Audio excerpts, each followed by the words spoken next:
What's up, YouTube? RonnRetrobro here, and I have some friends with me here today. Introduce yourselves. Hi, I'm Pikastache, or David. Hi, I am Chris, and I am from Grafters. How's it going?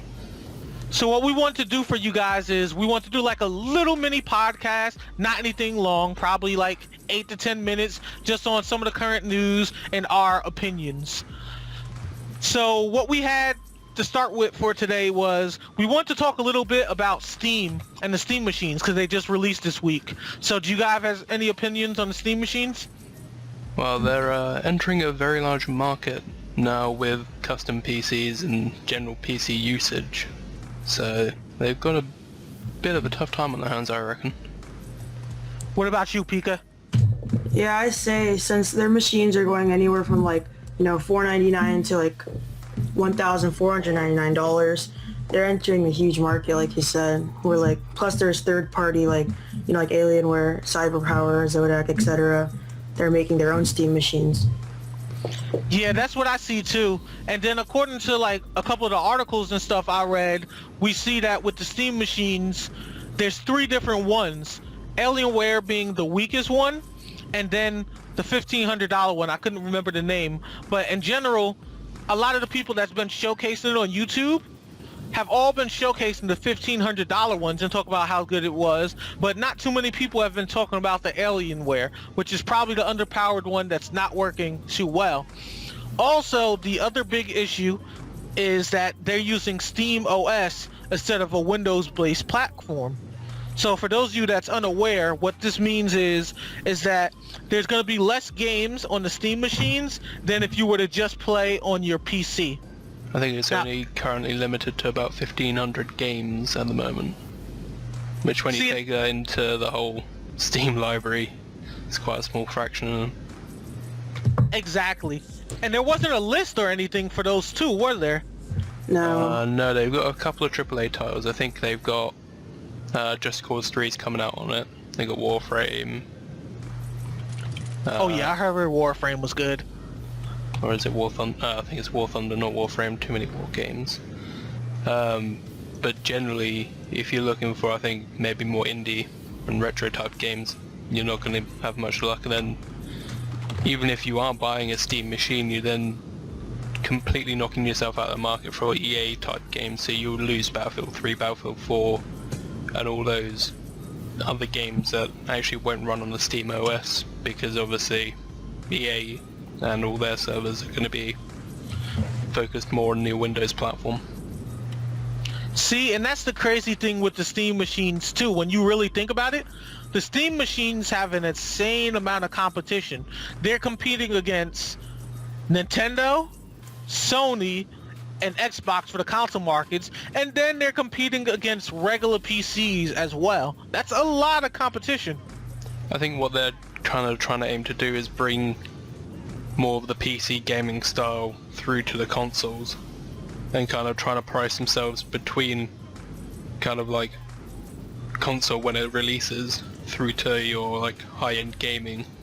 Whereas if you look at some of the specs that you do get on like the high-end Steam machines, they're kind of pointless when you're throwing in an i7-4790K, for example. Most games these days can't actually use the hyper-threading technology that it brings with it, so you're just chucking in a piece of pretty much just fancy frill on it. That makes sense. The other thing that worried me about Steam machines too was that I felt that it's being a little too overhyped by a few YouTubers on YouTube. Not gonna say any of their names at all, but it was almost gave me the vibe like they might be getting paid off to endorse it, because they were talking about how amazing it was without saying any negatives. So instead of being realistic and doing pros and cons, they did all pros, and then they spoke about how you can customize your Steam machine and upgrade it like you do a standard PC. Now you guys are a lot more knowledgeable with tech than I am, and I've researched it a little bit and saw that though you can do upgrades with laptops, it's not very easy to do and it's a lot of work. Now, considering a lot of console players like to do more of plug and play and just enjoy their entertainment and not have to do a lot of work for it, how appealing do you think this is going to be to them? Well, the Steam machine, I don't think it's going to be very appealing because, like, you know, most Xbox One and, like, PS4, when they came out, they were, like, $500. So that's what most console players are going to spend. And when you're, like, paying that much just so that later you can pay more money to upgrade it, like, with, like, more expensive parts, reason being is, like, laptop parts are a lot harder to put in and a lot more expensive because, you know, they're all compressed into a tiny space. I don't think that console gamers are really going to enjoy that.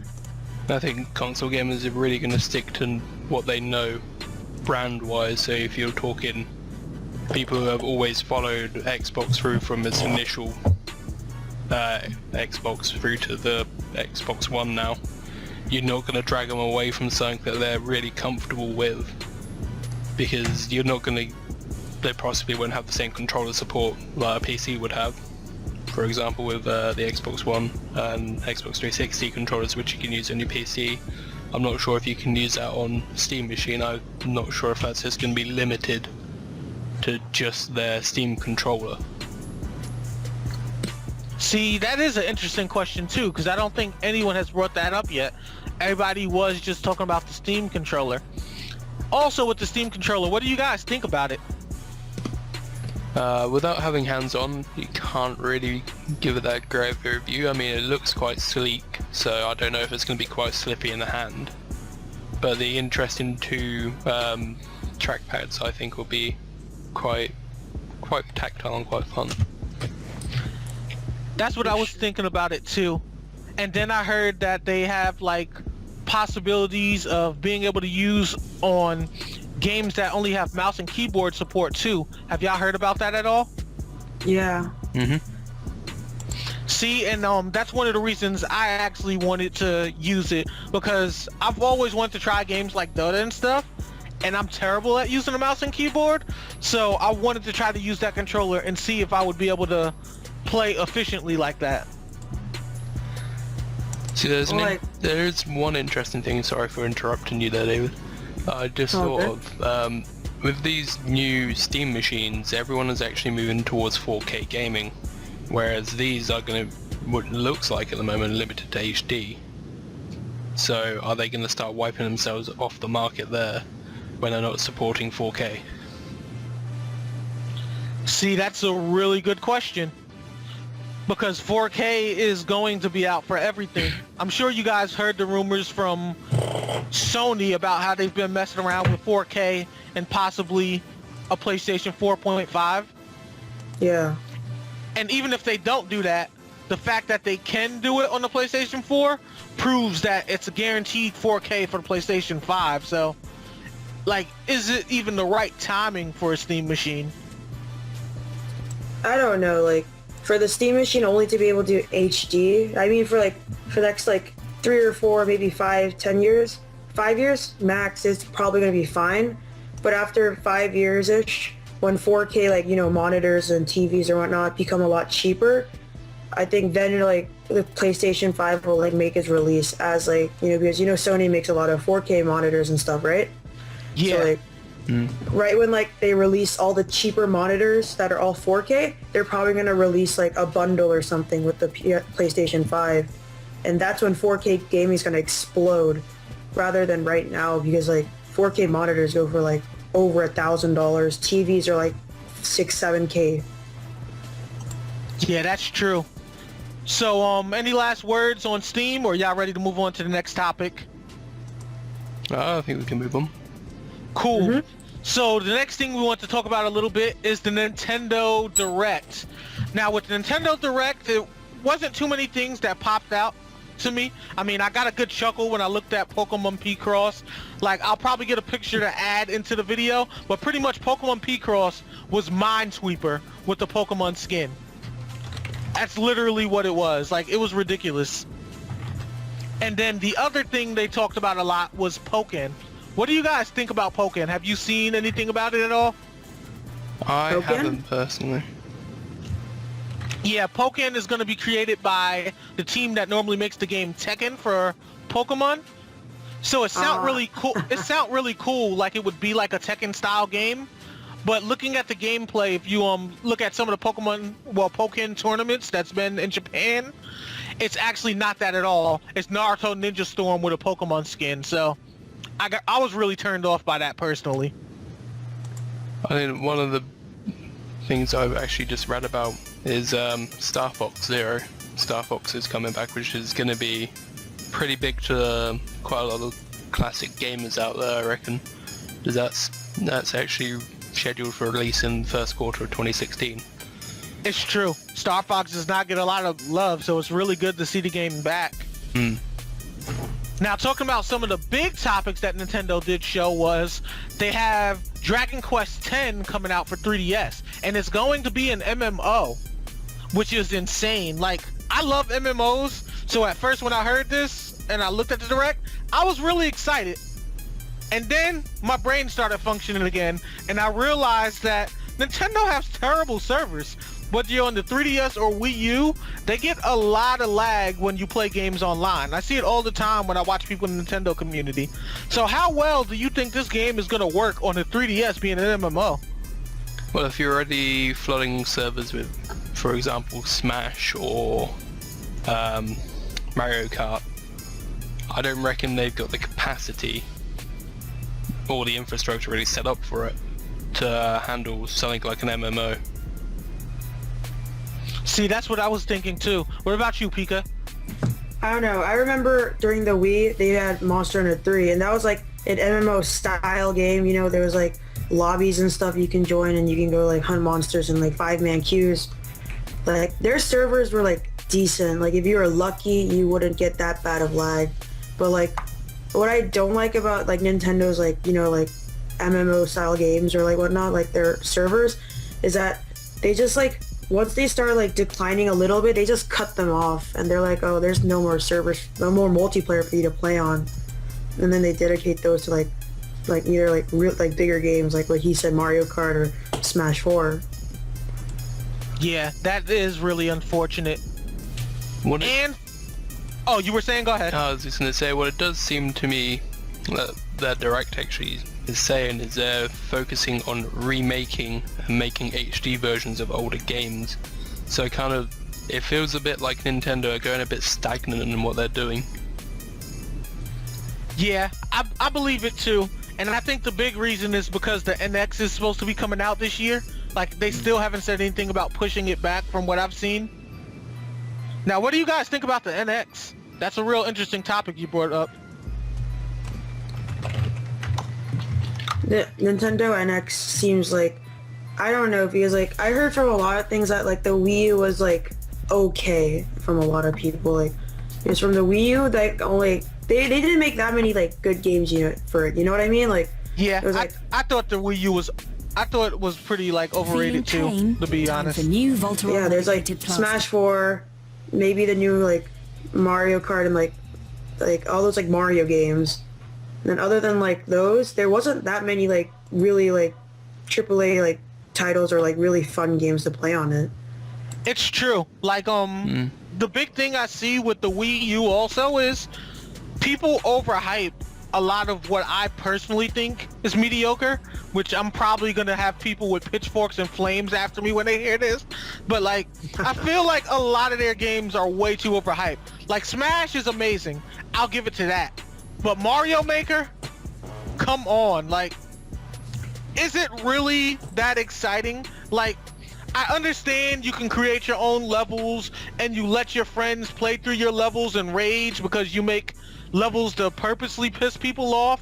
But how much fun could you really have playing a video game where you create a video game to piss people off? Like, how long will that be enjoyable? It kind of seems a bit like Flappy Birds all over again, doesn't it? Yeah, like, I don't see longevity in it. Like, after a month of pissing off your friends to the point that they never want to talk to you again, when else are you going to play Mario Maker? Well, it is interesting that they're going back to what I said about being a bit stagnant. They're trying to bring out Final Fantasy VII, an HD remake on the NX. Wait, they're going to get that game too? Not just the 4? They're actually thinking about the rumor. Actually, I've just read a rumor about it that they're possibly going to bring it out. you know that makes a lot of sense. And it ties into our next topic of Smash Bros. Bringing Cloud into the game.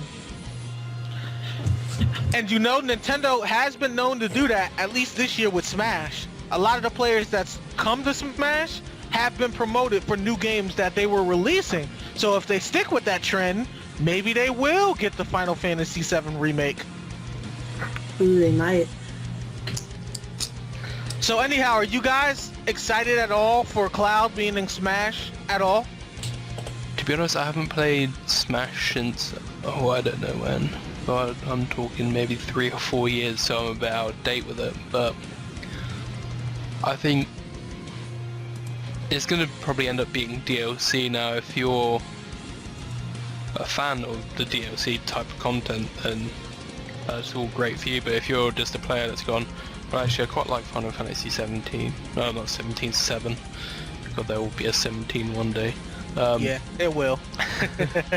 But if you're just a general player that's going to go out and buy the game to go, I want to play with that character and I want to play with maybe 3 or 4 others, you're going to possibly be disappointed in having to go out and spend, say, I don't know, $30 your side or £30 our side, and then having to go out and buy even more, even though I know there's a massive community that go out and buy like FIFA coins and stuff like that.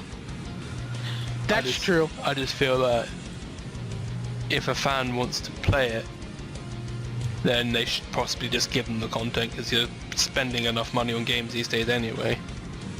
I can understand that. Now, Yeah, that's true for sure. Now, with my opinion, I think it's actually reasonable DLC, which is something you won't hear too much from me, because you guys know I rant about microtransactions a lot. But the reason I think it's reasonable DLC is because Smash is one of those games that, well, let's be honest, it's really what all the Nintendo has that keeps them alive for their big console. Like, I mean, they have Pokemon for the 3DS, obviously, but for their main console, the Wii U, Smash is the heart of that. So by having DLC, I think it gives the game a little more longevity for people to play it more, kind of like how we have mods for the PC games and stuff, you know what I mean? Yeah. And then on top of that, something Nintendo does with their DLC that I don't see with a lot of other companies is, you don't just get the character, they give you the stage for the character and the music for that character too. So you're getting 3 DLCs for $5 pretty much, which I think is pretty fair. On top of that, one of the things, because I keep up with the competitive scene a little bit, that Smash does is they make their DLC characters decent. And what I mean by decent is they're just okay. They're not OP play-to-win characters. Like, Nintendo still makes their regular Smash lineup the top tier players.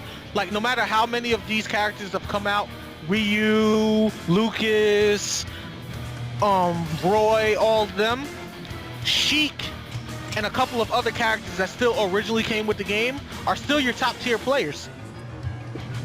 So I think it's fair for that extent. And for you, I'm on the SmashBros.com, like the official website, for their DLC lineup. Fighter, Cloud plus Midgar stage, available on 3DS, Wii U, and on both. It's confirmed right for now.